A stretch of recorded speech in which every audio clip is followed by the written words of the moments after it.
Dragon Ball Daima Episode 3 has finally aired, and it was a pretty good one.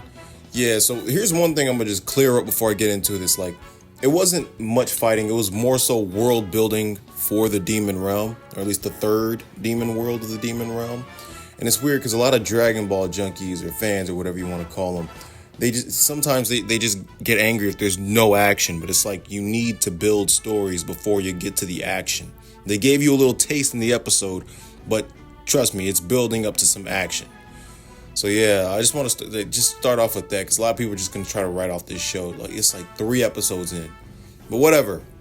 Like, all right, let's start off with Goku, Glorio, and Kaioshin. You know, they're on their way to the Demon Realm from episode 2. And they pretty much just recap what happened last week. You know, it was nothing really serious, you know. But at the end of the scene, though, Kaioshin, like, he appears to be suspicious of Glorio as the camera lingers on him.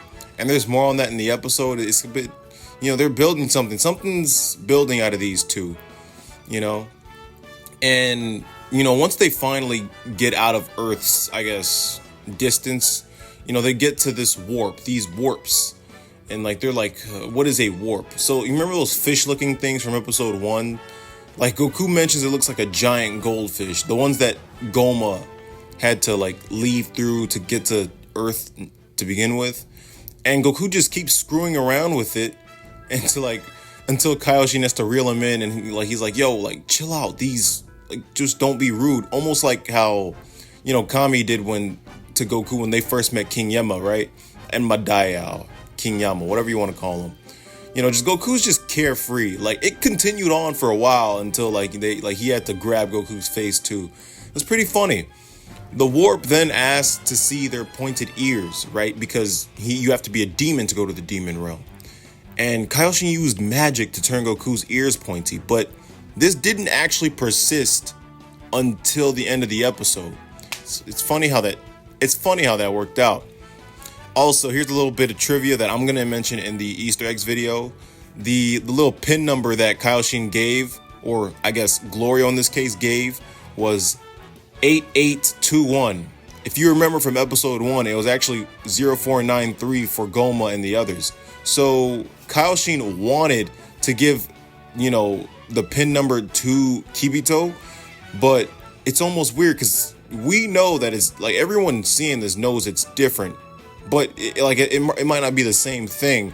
So maybe that was a pin number for the first Demon Realm, you know, like that Goma had. And then, what's his name? Glory Hole had one for the third Demon Realm. Maybe.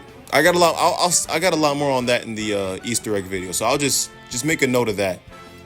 But the warp opens its mouth and they go through, well, pretty much the Glory Hole. And I just had to say it one more time because, man, it's Glorio. It's just, wow, you were asking for that. Who names a character Glorio? Kaioshin remembers that he'd need to tell Kibito about it, like I mentioned last time. But then, I guess the realms are so different, the dimensions are so different that his telekinesis or whatever just wouldn't work, like, in that transition point and onward, you know? Glorio had to explain that while they're in that transition point, that the first hatches, like there was 3 hatches, and the first hatch is only members of the palace, like palace members of the Demon Realm are allowed to use that. So he uses the third one instead because, you know, he's of the third realm of the Demon Realm. Like, you know, he's only cleared to use that one. So that happens, and like by this point, I believe. Nah, it hasn't gotten to the halfway of the episode. It's not even halfway in. It was a nice bit of the episode. They're just dropping lore facts, trivia, all this stuff all over the place. They end up leaving and entering like the Demon Realm through the fish's butthole. It was a magic butthole. They just left through it. It was weird. But there's some great animation effects with like the shaky cam when the dragon flies by and they see the volcano erupt and stuff like that, and the camera just shakes slightly. There's nice little like small details like that go on. And I really enjoyed seeing that stuff. It was, you know, really well done. It's just a lot of good stuff with the lighting as well. The lighting looks awesome in these episodes. But, you know, Kaioshin explains, like, as they're in the Demon Realm, that during his use, free access during his youth, like when he was younger, free access to each demon world like had been stripped and only accessible through these light shields that you see in the picture in the screen, you know, because and almost it becomes it's almost sort of a class system, like where the first world demons are almost, you know, kind of seen as more sophisticated, and then so on and so on. The second are more sophisticated than the third. So it's a bit weird because it manifests, like you can see it in Kyle Sheen's conversation with Glorio. He put his hand on his hip, and he's like, he seems a bit untrustworthy of Kyle Sheen, like, oh, you know, you were a bit sophisticated, like you are the second like class. I'm gonna get to that. It was a funny little weird scene, you know. They passed by a statue of Dabra, or Dabur in the dub, Dabra. That's what he really should be called. And it's clearly beaten up. So it seems as if Dabra was not, well, this might have been before the class system, but who knows? But he did die like a year before, right? So he has a beaten up statue in the third world of the demon realm, and they fly past it, and Goku points out that it's noticeably destroyed. Or maybe he was just the ruler of the entire, yeah, he was supposed to be the ruler of the entire demon realm, right? Because, yeah, okay. Well, it's going to get more elaborated on, probably already has, and I'm just, you know, a bit murky on it right now, but whatever. So they fly past the statue. It's in bad condition, and you know, Goku, again, he's pointing out like a lot of this stuff that you wouldn't really pick up on if you weren't in the actual series itself. Like the air is smelly, the atmosphere, it's almost like the demon realm is Baltimore. The atmosphere is literally Baltimore. If you walk into Baltimore, it's all stuffy, gloomy looking. It's gross. There's this weird gas that just emanates from multiple floating volcanoes, and it emits this gas in the demon realm. It's very thick and heavier than the air. It makes it hard for them to move. And this section is where Kyle Sheen reveals that he's a gleaned, right? Like Glory, like, you're a gleaned, and you know, you're sophisticated. You're from the second, you know, almost like he's a bit snobby, you know. Oh, like you thought you were good, like to come over here or something, like, you know. So there's definitely some animosity between Kyle Sheen and Glorio after that exchange. And hey, it's going to play out for the next few episodes. So just watch out for that. And then out of nowhere, a bunch of demons, right? A bunch of freaking hoodlums, some Baltimore bandits, like just random dudes come and attack them. And then the fighter instinct kicks in, and Goku, his eyes even, you know, have highlights in them. And they dispatched them easily. It was really just a tester, you know, because, you know, you got to have action in Dragon Ball because, you know, they're like, damn, we went like 10 minutes without action. We need some kind of a fight, you know? And it's funny how they set up this fart joke afterward where it's like the demon air is so smelly that Goku's like, you know, if I farted, nobody would notice. And then he ends up doing it. Glorio's like, the smell increased. And Goku's like, sorry, you know, letting him know he farted. It was probably from the meal he ate just a bit earlier before going.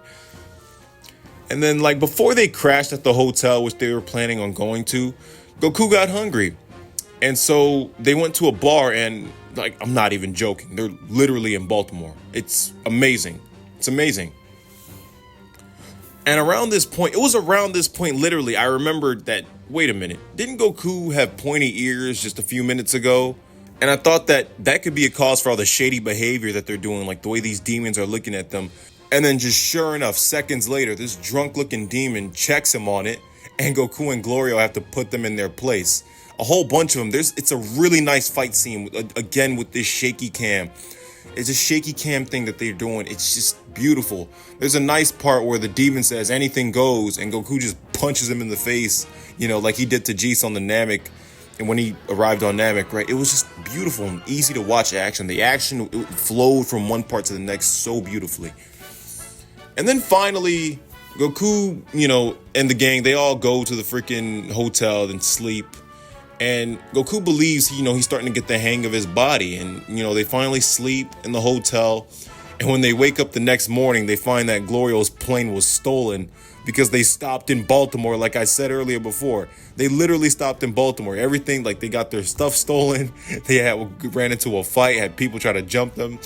It's amazing. If you've ever been in Baltimore, just let me know how you feel about that area of Maryland. But there's this like funny little, and I'm wrapping up here. There's this funny little sound or music bit that plays that reminded me of GT when they found out that Glorio's plane had gotten stolen. It was really, a bit surreal. I was like, wait a minute. Like this sounds familiar. But anyway, like that's a wrap. The next episode is titled Chatty. This is the one they meet Pansy when she's dressed like a demon at first, and then a scuffle unfolds from the look of things. It should be a great episode. So remember, this series seems like a slow burn, right? A lot of people are going to think it's moving slow, but it's much more, I'd say it's rather a slow burn. And at this point, like it can move slow. It's a Dragon Ball entity. Like they know people are going to watch. It can move slow so that they can build that world. They don't have to rush into things, you know what I'm saying? And it's probably better for the story overall. But, you'll see how that pays off, from episodes to come. So anyway, that was the review. Stay tuned in the next few days for the Easter eggs video. And I got the Dragon Ball. I finally recorded the Dragon Ball Super ratings video, the highest and lowest. So stay tuned for that as well. All right, I'll see y'all in the next one.